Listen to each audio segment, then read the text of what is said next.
Hello, welcome to Stories from Strathmore with me, Jimmy Black.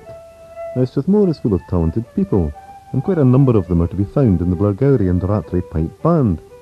The present band has been going since about 1970, but it's not the first to play in the town. I asked Tom MacDonald, drum major and one of the founders of the Blair Band, if there was a long tradition of piping in the area. Yes, we had a band as far back as 1929, which went on till the war years, and then when the men came back from the war, they started again in 46, and that went on till about 52, I think. And then there was no band for about 18 years until we started. Is playing the pipes or the drums an expensive hobby?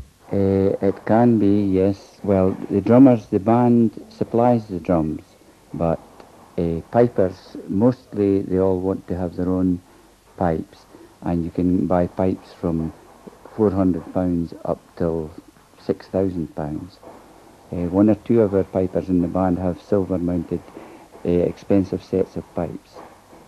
You have a hard struggle getting the money together to get the band fully rigged out. We did have, in the first instance, we went out with old moth-eaten jackets and kilts until we had collected some more money, and we got some help from the local town council at that time. But with nowadays, each person's wearing the equivalent of about £900 worth of equipment, and this takes a bit of replacing now. They've got a lot of money on top of their heads as well, haven't they? A feather bonnet now can cost £120. But you've got a full set. How did that come about? We got the offer from a local kilt maker and Highland supplier. He had 14 feather bonnets going to Australia, and he wasn't sure whether he would get recompensed for them. So he said that we could have these bonnets if we could save up £800 by the September of that year. So we came out in early April when snow was on the ground and started playing round the town and in the well meadow, just to half a dozen people, but we collected so much money each week, and by the end of September we had £800, and with these feather bonnets to still wear today. If you've seen a pipe band dressed in all its finery of plaids, silver clasps, polished leather belts and enormous black feathery hats, you'll understand why the Blair Band went to such trouble to get their outfit just right. But in earlier years the town band was somewhat less glorious, to the extent that people took the mick out of them. Chick Middleton, who played with the Blair Band in the 1930s and still beats time with the present outfit, explains. Well, they weren't so well off in a way. I mean, it was... the Blair Band didn't have a great uniform. We had a very poor uniform. And latterly, the people used to call us the Gamies. That was a nickname the Blair Band used to get. Anybody that knew Blairgowrie then would know what it meant when they said the Gamies is coming out. So why did they call you the Gamies? Well, it was just that we're dressed. It was just a balmoral and a tunic, a jacket, I should say, a kilt, no plaid, top stockings and buckled shoes and sporran. Well, that was not really a full dress. That was like a second dress, as we call it now. But that's how we were called the Gamies. Just a kind of nickname I got, you know. And then you went 4 miles down the road to Cooperangus. Then I changed. I went to Cooperangus. There was a man, John Allen and me, and Tommy Hayes. The three of us went to Cooperangus, because with the full uniform there, Gordon Tartan around, the people in Cooperangus will know the band and the tartans the war. The Blair Band has reached a high standard now, and it's never short of engagements.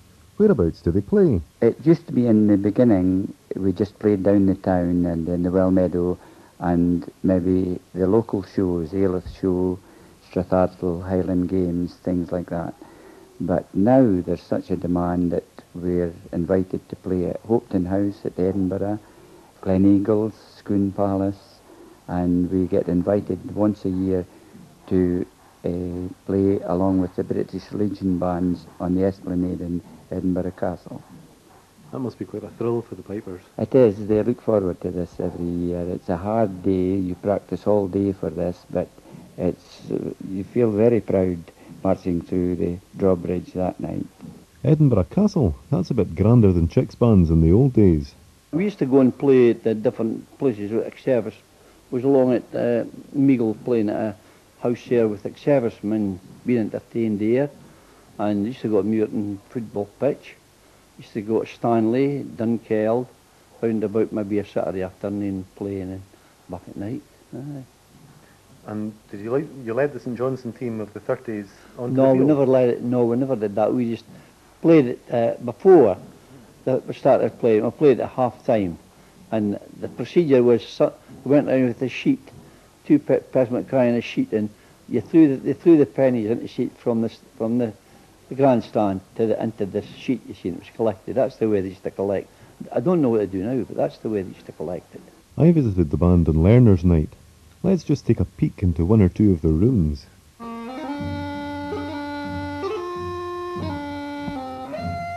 Oops, what's happening next door?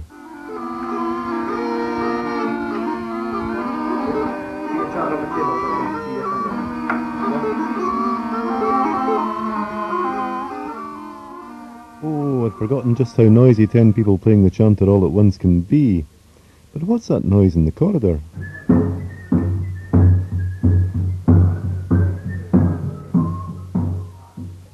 The noise seems to be coming from a very large drum with two human legs sticking out underneath it.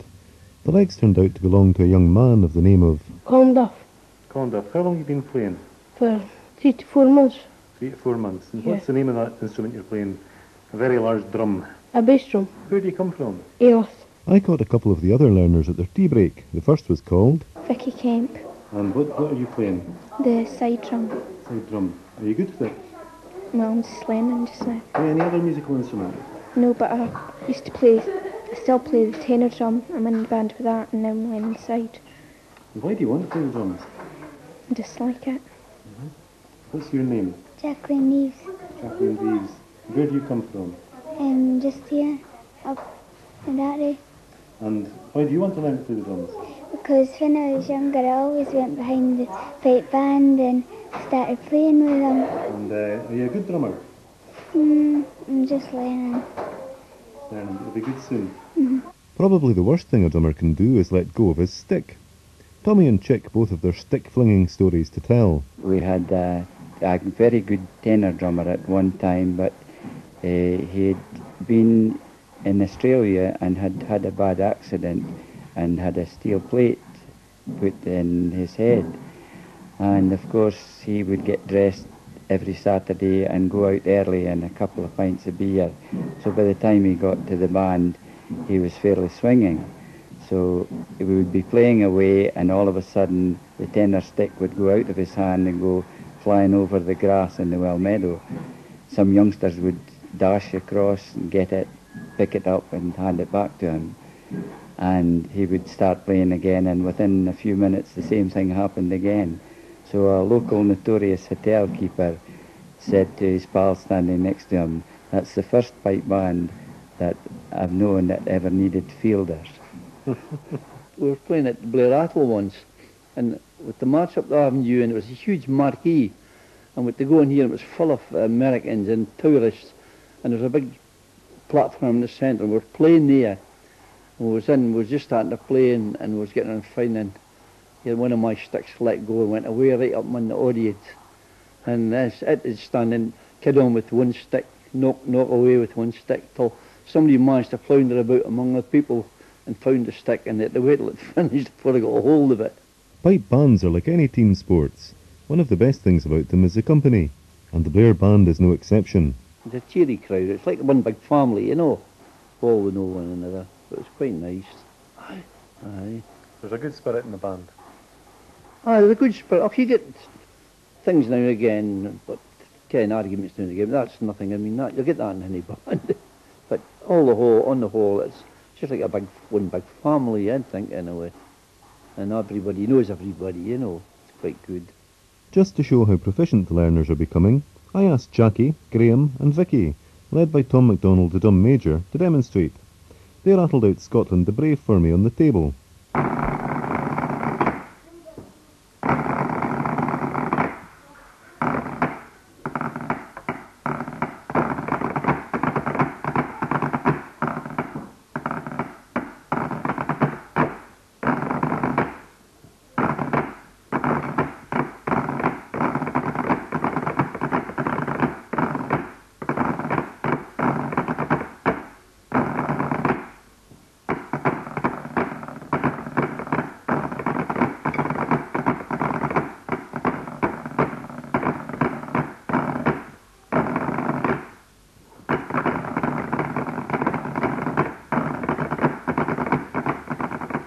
Well, that's all from Stories from Strathmore and me, Jimmy Black.